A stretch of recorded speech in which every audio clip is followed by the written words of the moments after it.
പ്രസംഗിക്കാൻ എഴുന്നേറ്റ് നിൽക്കുമ്പോ ചിലപ്പോ വാക്കുകൾ പഴയ്ക്കും. അപ്പൊ പിന്നെ ശേഖരൻ തമ്പുരാന്റെ പ്രസംഗത്തെക്കുറിച്ച് ഓർക്കും. പിന്നെ കണ്ണും പൂട്ടി ഒറ്റ കാച്ച സദസ്സേ ഇങ്ങനെ വിറങ്ങലിച്ചിരിക്കും. ഗായത്രി എന്റെ പ്രസംഗം കേട്ടിട്ടില്ലല്ലോ. ഓ 4 വർഷം മുമ്പുള്ള ഇലക്ഷൻ കേട്ടതായിരിക്കും. എങ്ങനെ ഓർത്തിരിക്കാനാ? ഒരു 6 മാസം കൂടി കഴിഞ്ഞോട്ടെ, അപ്പോ കേക്കാം. അതിരിക്കട്ടെ, ഗായത്രി വന്ന കാര്യം പറഞ്ഞില്ലല്ലോ ഇതുവരെ. ഞാൻ വന്നത് ശ്രീകുട്ടന്റെ ഒരു കാര്യമായിട്ടാ. ഈ ശ്രീകുട്ടൻ ഇതുവരെ തിരിച്ചു വന്നിട്ടില്ല അല്ലേ?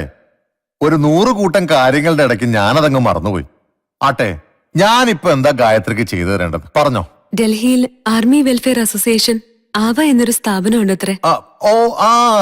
കരസേന മേധാവിയുടെ ഭാര്യ ചെയർപേഴ്സൺ ആയിട്ടുള്ള ആവയിൽ സ്ത്രീകൾ കൊടുക്കുന്ന പരാതിയിന്മേൽ വളരെ വേഗത്തിൽ അന്വേഷണം നടത്തി പരിഹാരം കണ്ടെത്തി കൊടുക്കും അത്രേ. നിവേദനം ഞാൻ തയ്യാറാക്കിയിട്ടുണ്ട്. സാർ എനിക്ക് പെരിങ്ങോട്ടുകാരെ MP എന്ന നിലയിൽ ഒരു റെക്കമെൻഡ് ലെറ്റർ തരണം. ഓ അതിനെന്താ.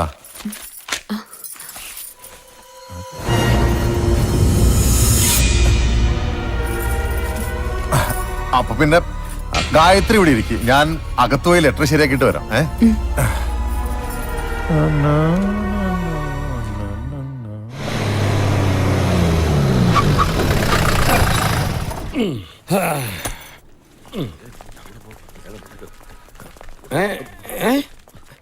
എല്ലാവരും കൂടി എങ്ങോട്ടാ? മുല്ലപ്പെരിയാന്റെ ഷട്ടർ തുറന്നു വിട്ടോ MP യെ കാണാനാ?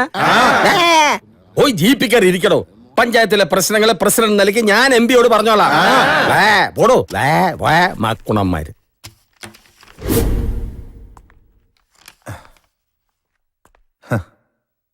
ഗായത്രി,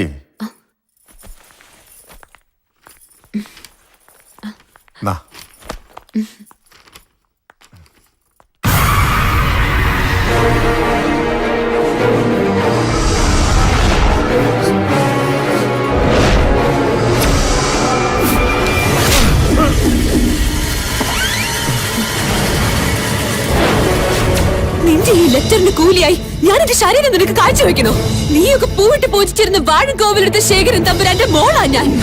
ഞാൻ ഇവിടെ വന്നത് ഇന്ത്യൻ ആർമിയിൽ നിന്ന് കാണാതായ ഒരു പട്ടാളക്കാരന്റെ ജീവന് വേണ്ടി യാചിക്കാനാ. അല്ലാതെ നീയൊക്കെ പാവങ്ങളുടെ വേർപൂറ്റി കുടിച്ച് സർക്കാർ ഗസ്റ്റ് ഹൗസിലെ 5 നക്ഷത്ര ഹോട്ടലുകളിലും കുടിച്ചു കൂത്താടി ഈ നാട് മുടിക്കുമ്പോ ഈ നാടിന്റെ രക്ഷയ്ക്കായി കാവൽ നിൽക്കുന്ന ഒരു വിഭാഗമുണ്ട്, പട്ടാളക്കാര്.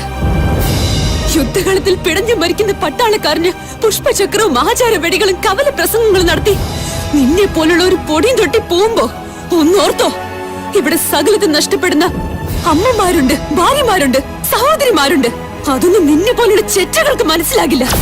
നിന്നെ പോലുള്ള ഒരു ശരീരം കൊണ്ട് പുഴുക്കൾ പോലും അരയ്ക്കും. നിന്റെയൊക്കെ കൈക്ക് കാമത്തിന്റെ ചൂടാണെങ്കിൽ എന്റെ കണ്ണിൽ അഗ്നിയാ, അഗ്നി.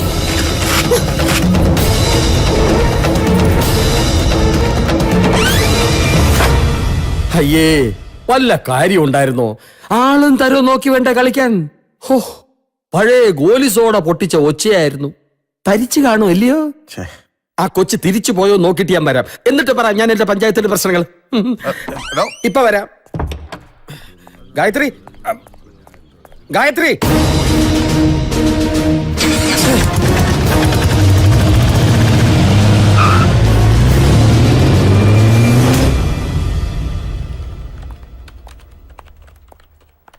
ഗായത്രി, ഗായത്രി കാണാൻ ഒരാൾ വെയിറ്റ് ചെയ്യുന്നുണ്ട്.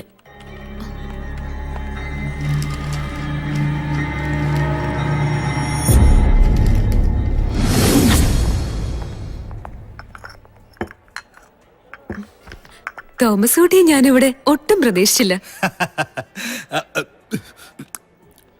അതാണ് തോമസ് കുട്ടി. പ്രതീക്ഷിക്കാത്തടത്ത് വലിഞ്ഞു കയറി ചെല്ലുന്ന സ്വഭാവം പണ്ട് എനിക്കുള്ള. അത് നാട്ടുകാരറിഞ്ഞ കഥ. പിന്നെ എന്താണാവോ ഈ വരവിന്റെ ഉദ്ദേശം? വാഴുംകോവിലടുത്ത് സുഭദ്ര തമ്പുരാട്ടി തീരെ വയ്യാതെ കിടക്കുക. അതാടോ ഈ വരവിന്റെ ഉദ്ദേശം. മരിക്കുന്നതിന് മുമ്പ് തന്നെ ഒന്ന് കാണണമെന്ന് തമ്പുരാട്ടി പറഞ്ഞു. പഴയതൊക്കെ അങ്ങ് മറന്ന് താൻ അമ്മയും കൂട്ടി വാഴുംകോവിലിടം വരെ ഒന്ന് ചെല്ലണം. തമ്പുരാട്ടിക്ക് വല്ലതും സംഭവിച്ച ആ കുറ്റബോധം ഗായത്രിയുടെ മനസ്സിൽ എന്നും നിലനിൽക്കും. അതൊഴിവാക്കാവല്ലോ. പിന്നെ ശ്രീകുട്ടൻ എന്തെങ്കിലും തിരിച്ചു വന്ന് എന്റെ അമ്മയെ ഒന്ന് പോയി കണ്ടുകൂടായിരുന്നോ എന്ന് ചോദിച്ചാ ഗായത്രി എന്താ ഉത്തരം പറയാ?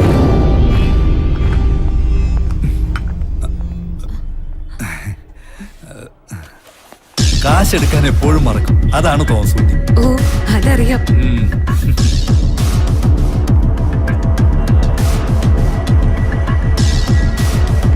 ഇതാണ് നമ്മുടെ പഴയ ശകലം. കാറ്റുണ്ടല്ലോ അല്ലേ?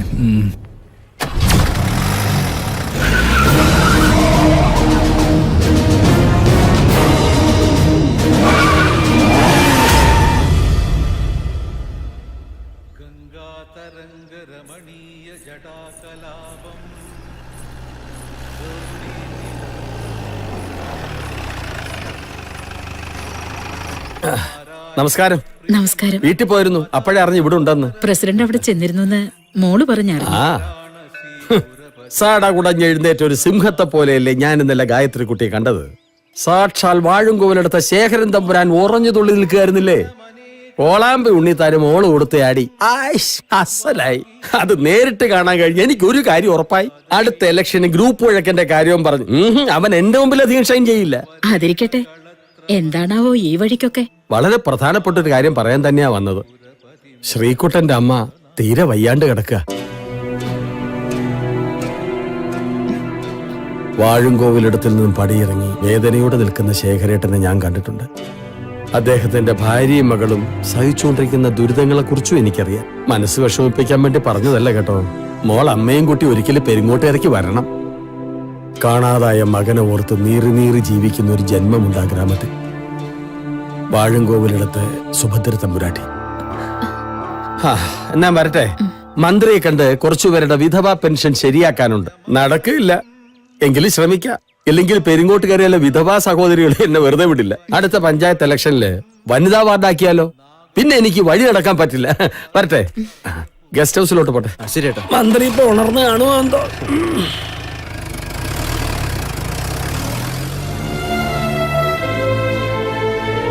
വാ മോളെ.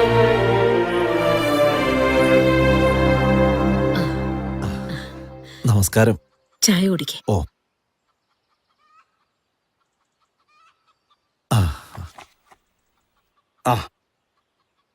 ഇതാണ് എന്റെ കുട്ടിയുടെ ഫോട്ടോ. ഓ, തനിക്കറിയാലോ, ഞങ്ങളെ കൊണ്ടാകാവുന്ന വിദ്യാഭ്യാസമൊക്കെ എന്റെ കുട്ടിക്ക് കൊടുത്തിട്ടുണ്ട്. തരക്കേടില്ലാത്തൊരു ബന്ധം, അത്രേ ഉദ്ദേശിക്കുന്നുള്ളൂ. സുമാൻ ഇതിപ്പോ എടുത്തു പറയേണ്ട കാര്യമൊന്നുമില്ല. നമ്മുടെ ഗായത്രി മോക്ക് കിട്ടാവുന്നതിൽ ഏറ്റവും നല്ലൊരു ബന്ധം ഞാൻ കൊണ്ടുവന്ന് തരൂ. ആ,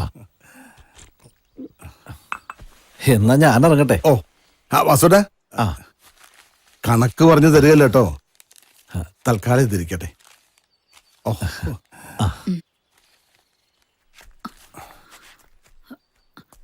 ഏട്ടാ, ഏ? അവൾ ഈ ആലോചനയ്ക്കൊന്നും സമ്മതിക്കൂല. അത്ര കണ്ട് ശ്രീകുട്ടനെ നെഞ്ചിലേറ്റി നടക്കുമല്ലേ അവള്. അവൻ വരും വരൂ എന്ന് പറഞ്ഞുള്ള അവളുടെ ആ കാത്തിരിപ്പ് കാണുമ്പോ ചങ്കു പിടയ്ക്കുക. സുജാതേ, നമ്മൾ ഇതൊക്കെ പറയും.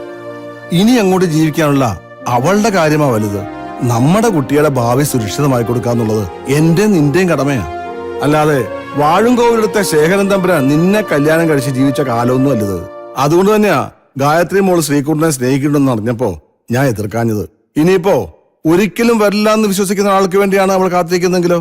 അഥവാ ഇനി വന്നാൽ തന്നെ ഈ കല്യാണം നടക്കുന്നത് എന്താ ഉറപ്പ്? ഏത് പെണ്ണിനൊരു ആൺതുണ വേണം. നമ്മുടെയൊക്കെ കാലശേഷം അവൾക്ക് ആരാ ഉള്ളേ?